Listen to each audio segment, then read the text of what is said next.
Madame, Monsieur, bonjour, ravi de vous retrouver. Cap dans ce journal sur les préparatifs pour les élections partielles prévues le 15 octobre prochain. Dans les wilayas de Tizi Ouzou et Béjaïa, l'heure est aux révisions, mais aussi aux inscriptions aux listes électorales. On écoutera les réactions des citoyens dans certaines communes concernées.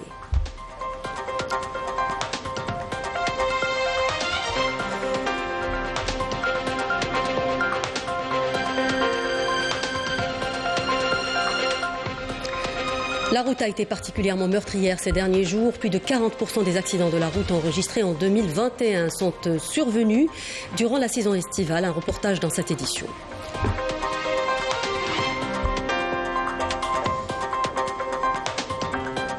Sport et cette dernière journée de la compétition de voile natation nationale Fantasia Nautique qui s'est déroulée à Temnfousta à Alger. Le point dans le journal.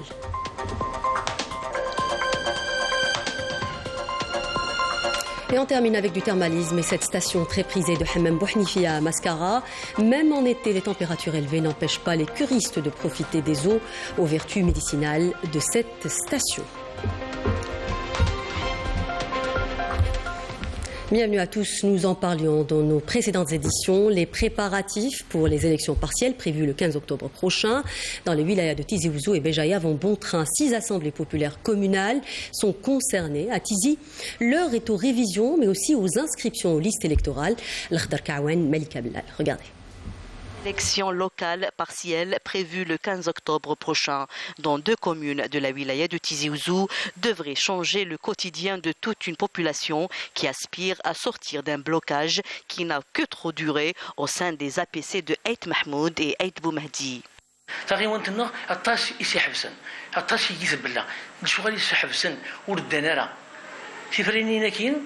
أهقل ذا سوريف أجديد أهقل ذا النفس أجديد يزندف كان يتغيمون ذاك النغ وكن سيكرزات أددو أفلسات أديوغال إبردنيس أذلحون أكن يقول الملحال شطبغي ماني ولا لا ريزيدونس سختي داخل زنقيد يوضع السكنة باش الفوتيغ الفوتيغ دي لاميرين فومادي نبغى دين لي بروجي أدفدنا شوش تاع الدونيس كوما من شحال هكا قرا نحبس كومبليتومون اقلا غنسوجا ديال الفوطا ديالي نكوكور 15 اكتوبر 2022 بدانا تساسن يمذنر ذاكي باش تجر ذني ما نسن ديال الفوت باش تساون لي كارت جديدين. Moins de 3 mois nous séparent de ce rendez-vous électoral dans les communes d'Ait Mahmoud et Ait Boumehdi. L'effervescence est palpable au niveau de l'antenne locale de l'autorité nationale indépendante des élections ANI, où l'on rappelle que ces élections partielles se dérouleront selon les mêmes procédures et mesures d'organisation appliquées lors des élections des membres des APC du 27 novembre 2021. Nous sommes prêts à recevoir tous les dossiers et aussi fournir toutes les explications concernant les conditions de participation à ces élections. Nous avons un certain nombre de partis politiques agréés et aussi de candidats indépendants qui souhaitent se présenter ou soumettre des listes de candidatures à ces élections partielles au niveau des 2 communes. Tous les moyens humains et matériels sont mobilisés pour mener à bien et encadrer ce rendez-vous électoral. L'opération d'affichage est achevée. Même chose en ce qui concerne les préparatifs au niveau de la cellule de communication. Les habitants des communes d'Ait Boumehdi et Ait Mahmoud, à l'instar des autres communes de la wilaya du Tizi Ouzou, souhaitent que les prochains élus prêtent plus d'attention à leurs préoccupations. Et même ambiance à Béjaïa dans la commune de Msinsa, précisément. Une grande mobilisation est constatée afin de garantir un bon déroulement des prochaines échéances. Les populations locales font part de leur aspiration.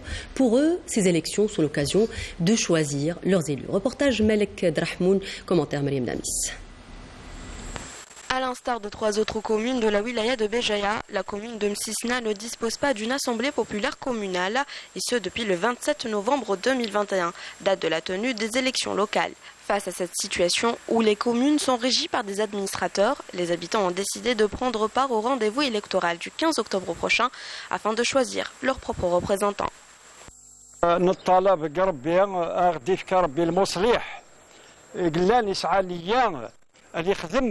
في ثمورث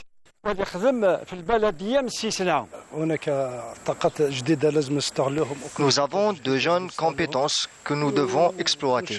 Nous espérons que les élus seront à la hauteur de nos attentes.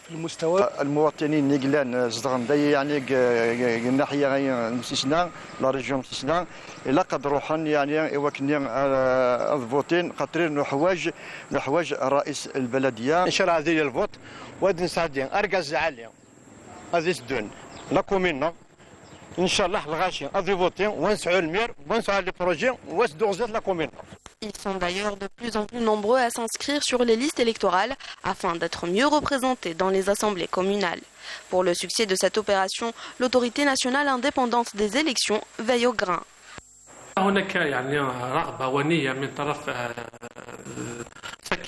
Il y a une grande volonté des habitants de la commune de Msisna, notamment parmi les jeunes, de s'inscrire sur les listes électorales pour participer aux élections prévues le 15 octobre.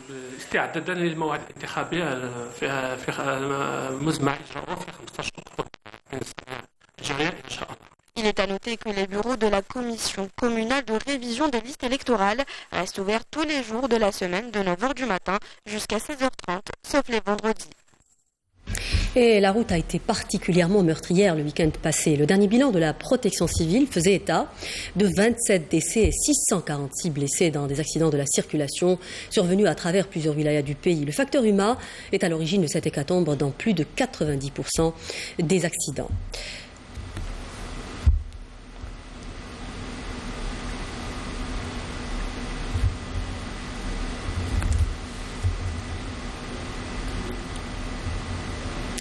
Et vous le savez, l'été est une saison propice aux déplacements. Plus de 40% des accidents de la route enregistrés en 2021 sont survenus durant la saison estivale. De nombreux facteurs sont à l'origine de cette hécatombe routière, dont l'excès de vitesse. La Direction générale de la Sûreté nationale a mis en place le plan Delphine pour faire face à ce phénomène. Hasna Zoubiri, reportage. Dès que la saison estivale arrive, tous les citoyens se dirigent vers les plages afin de se rafraîchir en cette rude chaleur d'été. Sauf que même durant cette période, les embouteillages sont au rendez-vous. السيركولاسيون هي داخل المدينه داخل لافيل هي اللي كاينه من في البحر ابار الجمعه والسبت. احنا رانا ساكنين هنا في فوردلو والسيركولاسيون راهي بزاف نسوفروا هنايا في الصيف. À l'occasion de la saison estivale 2022, la Direction générale de la Sûreté nationale a mis en place un plan spécial pour fluidifier la circulation routière. La Direction générale de la Sûreté nationale a mobilisé l'ensemble des moyens humains et matériels à l'effet d'assurer la sécurité et la protection des personnes et des biens. Donc le plan d'action mis en place par la Sûreté nationale répond à plusieurs volets, notamment le volet de la sécurité routière. À cet effet, un plan ambitieux de prévention routière a été mis en place à travers le redéploiement de l'ensemble des unités chargées de la régulation de la circulation routière au niveau des tronçons et axes routiers connaissant un flux important de circulation routière. Donc ce plan répond à un triptyque opérationnel prévention, dissuasion et répression aux infractions liées au code de la route. Donc le redéploiement consiste en l'occupation du terrain et une présence policière avec une adaptation du cycle de travail en fonction de la fluidité de la circulation routière. L'été est également synonyme de vitesse et bien d'autres infractions commises par certains chauffeurs inconscients. C'est pourquoi les éléments de la police nationale sont mobilisés afin de réduire les accidents de la route et sévir les contrevenants. D'ailleurs, le bilan pour le mois de juin 2022 est alarmant. Le bilan enregistré au titre du mois de juin en matière des accidents, nous avons enregistré en zone urbaine 1601 accidents, 1971 blessés et 67 personnes décédées. La DGSN a donc mis tous les moyens humains, matériels et techniques afin de garantir une bonne saison estivale aux Algériens. Et si vous avez choisi de rouler au GPLC, le gaz de pétrole liquéfié, ce carburant qui s'est imposé comme une alternative propre et moins coûteuse au carburant classique, sachez qu'avec la hausse des températures, les risques d'inflammation sont accrus, d'où l'importance d'une révision des installations tous les 6 mois. C'est un reportage signé Hasna Zoubiri.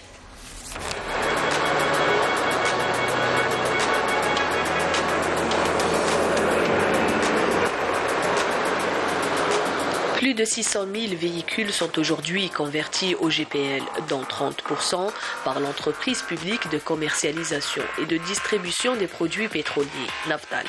L'objectif est de promouvoir les carburants propres. Naftal a engagé 2 grandes actions, à savoir le renforcement des capacités de conversion des véhicules au GPLC et l'extension de son réseau station-service commercialisant le GPLC. Donc, ces actions permettront entre autres d'accroître la consommation du GPLC pour dépasser le 1 million de tonnes à l'horizon 2025, mais aussi ça permettra aussi d'atténuer la tension enregistrée sur les essences classiques en matière de raffinage et d'importation. L'Algérie compte quelques 700 centres de conversion au GPL à travers le territoire national, dont 200 dépendent de Naftal. Aujourd'hui, plus de 900 stations de service proposent ce carburant peu polluant. Les entreprises, aussi bien privées que publiques, adhèrent à la conversion de leur parc automobile au CRS. Rouler avec le GPL n'expose en aucun cas le conducteur au danger, bien au contraire. Ce carburant a plus d'avantages que d'inconvénients, affirme ce responsable de Naftal. Donc pour que la sécurité soit garantie pour l'automobiliste qui utilise son véhicule au GPL, donc il faut qu'il respecte scrupuleusement les contrôles réglementaires qui se font. Donc il y a chaque 30 mois, il y a un contrôle réglementaire qui se fait au niveau des centres de conversion. Et 30 mois après, il faut qu'il refait ce contrôle réglementaire avec une épreuve du réservoir. L'avenir appartient désormais au gaz propane liquéfié GPL. D'ailleurs, l'Algérie compte atteindre le million de véhicules convertis d'ici 2025.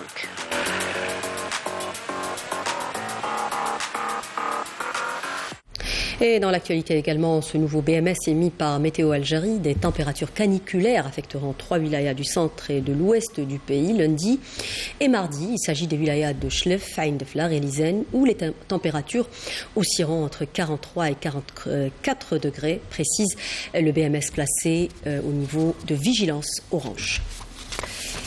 À l'étranger, au Maroc, les populations et les associations, mais aussi les ONG, battent le pavé tous les jours pour dénoncer la hausse scandaleuse des prix des denrées alimentaires et des produits énergétiques. L'inflation atteint des records plongeant une grande majorité des Marocains dans la précarité et la misère, alors que le régime du Merzen fait la sourde oreille aux revendications du peuple, ce qui exaspère la grogne sociale dans le pays.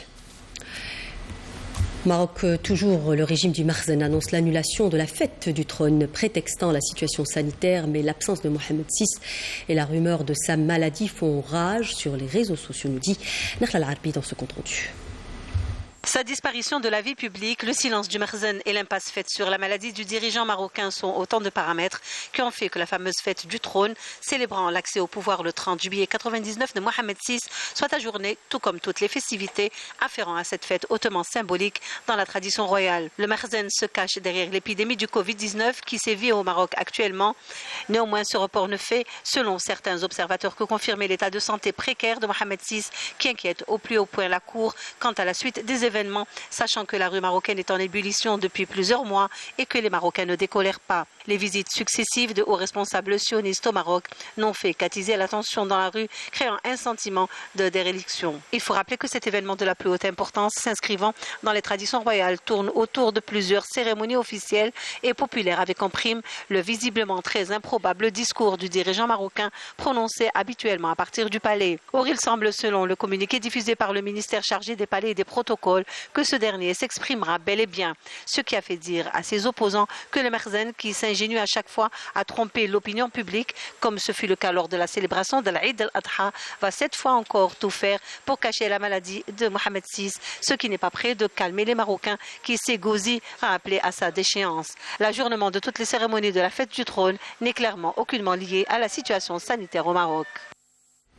Et le Maroc épinglé de nouveau cette fois-ci par 120 organisations qui ont condamné l'agression brutale dont a été victime le président de l'Association marocaine des droits humains et le secrétaire général du parti Nahj Démocratique Moustapha Brahma au moment de la tenue lundi dernier d'un sit-in pacifique devant le ministère de l'Intérieur à Rabat, exigeant l'ouverture d'une enquête indépendante sur les cas d'abus contre les manifestants. Dans un communiqué commun, ces organisations des droits humains ont condamné donc la répression des membres des détentes des différentes forces de défense des droits humains politiques et syndicales qui composent la coordination nationale pour la défense du droit d'organisation, de constitution d'organisations politiques, syndicales et sociales, de réunion pacifique et de liberté d'expression.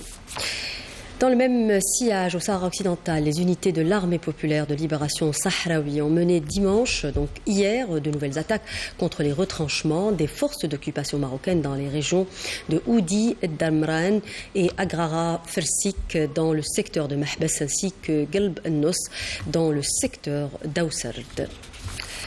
En Tunisie, les Tunisiens sont appelés ce lundi aux urnes pour voter lors d'un référendum sur le projet de la nouvelle constitution. La campagne électorale qui a été lancée le 3 juillet dernier a pris fin samedi, jour donc du début de vote pour les Tunisiens résidant à l'étranger, dont le scrutin se poursuivra aujourd'hui. Au total, 348 876 expatriés tunisiens sont inscrits sur les listes électorales, sur près de 9 300 000 dans un pays de 12 millions d'habitants selon l'instance supérieure d'indépendance pour les élections. Les résultats du référendum seront annoncés mardi, demain donc, pour être ensuite soumis au recours et les résultats définitifs seront annoncés au plus tard le 27 août prochain. Nous en parlions en titre, tombée de rideau hier sur la compétition nationale Fantasia nautique de Temnfoust à Alger, organisée par la Fédération algérienne de voile, à laquelle a participé une centaine d'athlètes, dont une vingtaine de filles issues de plusieurs clubs algériens. Retour sur la journée d'hier avec Saïd Ahmed Bouraïb.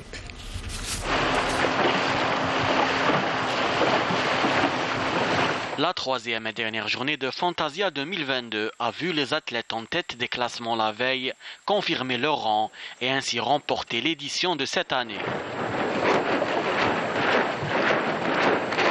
Fantasia 2022 était aussi une présélection pour l'équipe nationale.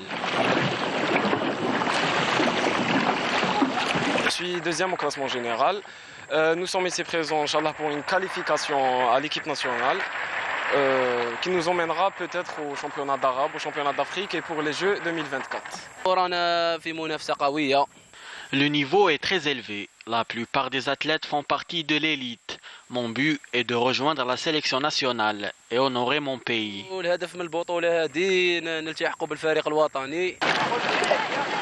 Les enfants n'ont pas raté l'occasion et étaient aussi de la partie. اليوم مازال ما حطوا الكلاسمون وهذه لا مونش درتها لا دانيير مونش درتها الهدف تاعك شنو تحب دير فيه؟ الهدف تاعي اني نولي لا شامبيون دو موند ونفرح بابا ويما. En 3 jours de compétition, le niveau a été jugé satisfaisant. Un niveau appréciable, mais les conditions de vent étaient un petit peu difficiles, on ne va pas dire défavorables parce que les conditions existaient, mais c'était un petit peu difficile parce qu'il n'y avait pas assez de vent, une grande chaleur, mais le niveau est appréciable. D'après mon point de vue, le niveau est très appréciable et qui fait évoluer nos athlètes, Inch'Allah.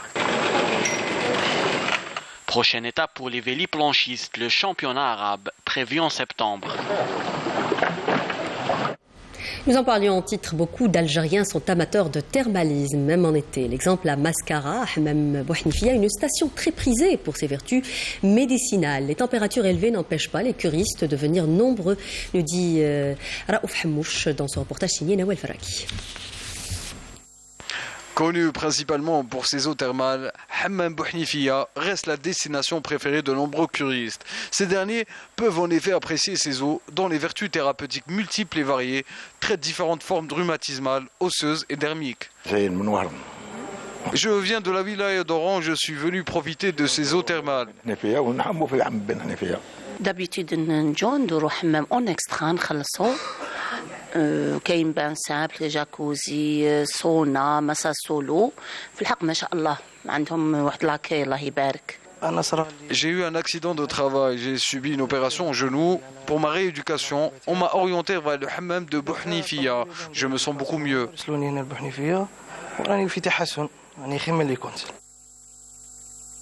Afin d'attirer plus de visiteurs et booster le secteur du tourisme dans la wilaya, la direction de la station thermale de Bouhnifia a lancé une opération de rénovation de sa structure hôtelière.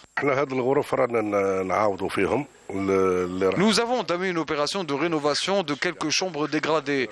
Et pour le confort de nos clients, nous avons aussi ouvert un spa. Hammam Bouhnifia reste un endroit qui mérite le détour si vous passez du côté de Mascara. Et nous restons dans cet esprit détente et vacances, mais cette fois-ci à Oran. La ville s'est dotée récemment d'un méga parc aquatique qui comprend plusieurs infrastructures attractives de loisirs avec des jeux aquatiques et en plein air, nous dit Sami Achichou. Regardez.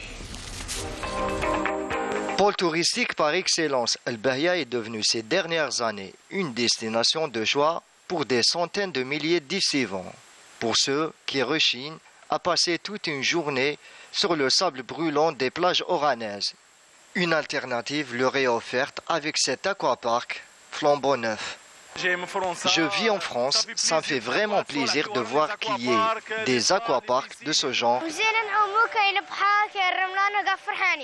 Un parc اللي ولادنا يستفادوا منه في السياحة. حلينا بارك هنا درنا عدة أنواع من ألعاب مائية. عندنا لي سبلاش بول، عندنا اون ريفيير ارتيفيسيال، عندنا لي توبوغون à gravité وعندنا une piscine à vagues. Farniente et détente sont les deux maîtres mots dans ce parc aquatique, à quelques encablures dans le Grand Bleu, au grand bonheur des estivants venus des quatre coins du pays. كي نجيو نلقاو notre confort, la sécurité totale, l'animation pour enfants, les familles تاعنا à l'aise. J'habite en France. Je suis venue à Oran pour faire des toboggans, etc. Oh là, c'est super bien. Nous avons plusieurs animations pour adultes et enfants. Vous êtes les bienvenus.